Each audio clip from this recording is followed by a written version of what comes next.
as Ray said, I started Greater Goods with my sister Lori Cornell about 2.5 years ago. We opened our doors. And though we might be, thank you. We might be most known for lots of concerts. Hopefully that's not grating on the neighbors too much, but and I'm a musician, so it's somewhat natural that we do have a lot of concerts there. But what I've been most proud of and feel is our strongest role is just as a place to gather, in particular after the Thomas Fire, really felt that, and especially as people in this community have stepped forward and taken leadership roles and offered series. Brian and Lisa Berman offered a series there after the Thomas Fire of compassionate listening. River Savageau and Susan Collegian offered a Phoenix Cycle series that incorporated art as part of the trauma process. And in witnessing some of that became really clear to me, and River has continued to lead a monthly Sacred Circle there. And it's become really clear to me that as Connor was mentioning, in a time that is often so polarized and various identities can quickly become divisive between us, as well as the wage gap and whatnot, and gentrification having an effect on our community. It seems more and more important to me to embody a place or kind of steward a place that is inclusive. All our events are all ages. All our events are by donation. So that in combination with accessibility for locals to come in and lead things, as well as traveling artists and visionaries to come and share what they're doing, that's what I'm most proud of and feel most hopeful about is a neutral space where things could be contemplated and respect can be held for all types of people and all types of art. Not everything that we have there is stuff that I'm personally a fan of. Some stuff is distant from what I'm interested in or my angle on things, and that's been a nice place for me to grow, of realizing that it isn't my place, it's our place, and that, as he was mentioning, same with the ecology, the biodiversity that's in there, the cultural diversity that comes through there is only to our benefit and to the benefit of all the people who are partaking in what's happening there. And yeah, that's something I'm excited to continue to work for and make it more sustainable as we go forward, and hopefully garner more public support that we can have a solid little staff there and start offering more and more variety and a better quality as well. So that's my 2 cents. Thank you. Thanks, Vaughn. Thank you, Raymond, for always including me in these events and for everyone being here today. When you asked us around the topic of speaking about community building and peacemaking, for me, I feel that community building and peacemaking starts from each one of us serving our unique gift in the world, whether that's being a musician, an artist, an activist, a humanitarian, whatever that may be, whatever nature within you that's wanting to be expressed. We're living in a time where that is crucial that we express it. And I feel as a community in Ojai, there's so many beautiful, talented, unique individuals, and we live in a unique community of inspiration. And I feel as a community, to create a more peaceful community here, we each need to know what we're all doing in the world and support that. And I feel like Vaughn and Greater Goods is an amazing center for that, and bringing up everyone's individual gifts at a time when it's so needed. My work in the world currently is I'm the co-founder of a for-impact organization called the Institute for Emerging Visionaries. And we work with young emerging leaders ages 18 to 28 from around the world, from very diverse backgrounds, and with all the common thread being that each one of them has a unique gift that they feel that they're here to serve on the planet at this time. Many of these people have come from very extreme backgrounds and hardships. Many have been victims of genocide and war and gang violence, but through that they have witnessed what their unique purpose is and how that has actually served them to recognize their gift in the world. So we've created an alternative educational option for young people that are clear on what their purpose here is in the world, and mentoring them and giving them the tools and resources to bring that into form at a time on a planet where it's crucial and needed. So I'm very grateful to be a part of that now, and I truly believe at a time where we feel completely overwhelmed with all that's happening, I feel if we can each address one issue that we care passionately about, whether that's the environment, whether that's animal rights, immigration rights, impeaching Donald Trump, ending plastic, single-use plastic use, whatever that may be, let it come from your nature and your true essence and put your passion and purpose into it. And don't feel like you can't make a difference, because you can with every small action. And I see it every day, and I see it in this community. So I just wanted to speak of that. I feel as a community we build peace by each sharing our gifts with the world and supporting each other to share our gifts and recognizing and acknowledging one another in that. And there's a quote from Buckminster Fuller. I forget how it totally goes, but it says, "Everyone has a unique gift to give the world. And when we're freed up to give that unique gift, it is then that we'll know true peace." And I believe in that, and I believe it's the time for us each to do that. So I encourage you all to share your gifts, tell people what you care about, and take a stand for at least one thing that you really believe in at this time. Yeah.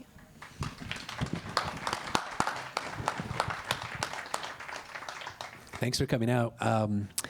My name's Andy Gilman, and I'm the director of the Agora Foundation. And how the Agora Foundation started, in 1998, there was a group of us that had gone to schools where you read the great books of the West and the East, and we would get together and talk about them in a kind of an organized way. So that's how it started.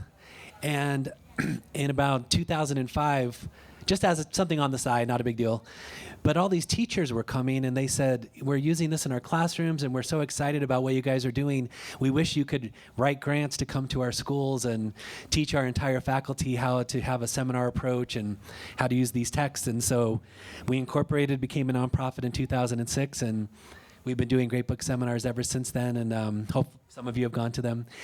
But then what happened about 6 years ago, we were in a seminar, and the seminar was Thomas Aquinas has 5 proofs for the existence of God. And so we're having the seminar on the subject, and there's believers in the room and non-believers and, you know, people from all different kinds of faiths. But we weren't arguing whether there's a God or not. We were talking about Thomas's 5 proofs. We were almost like an object that you can hold and look at all the sides. And we left that seminar thinking, why can't we talk about GMOs like this or fracking?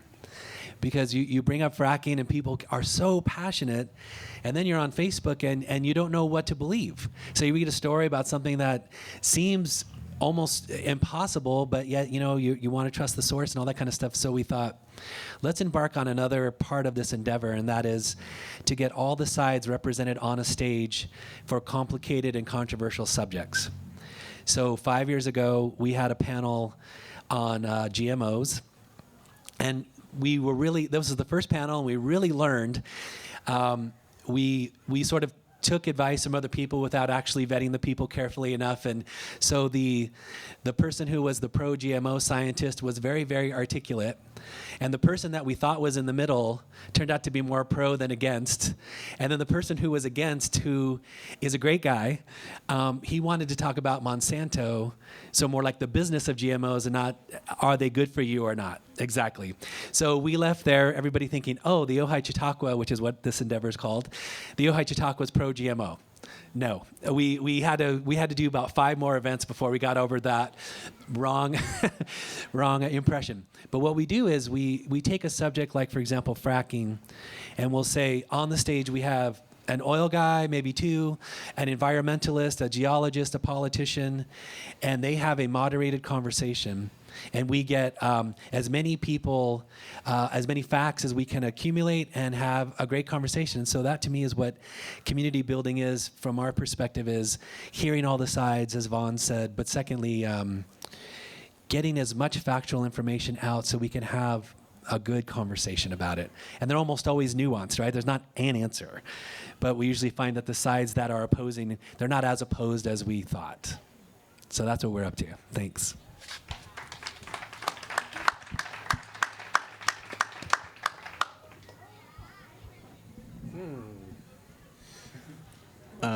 One of the things that Ray asked us to speak about in conjunction with community peace building is what are some of the challenges that you face in trying to bring that together. For instance, having a trying to have a balanced conversation that winds up being a little bit one-sided, and you got to do some damage repair after that or whatnot.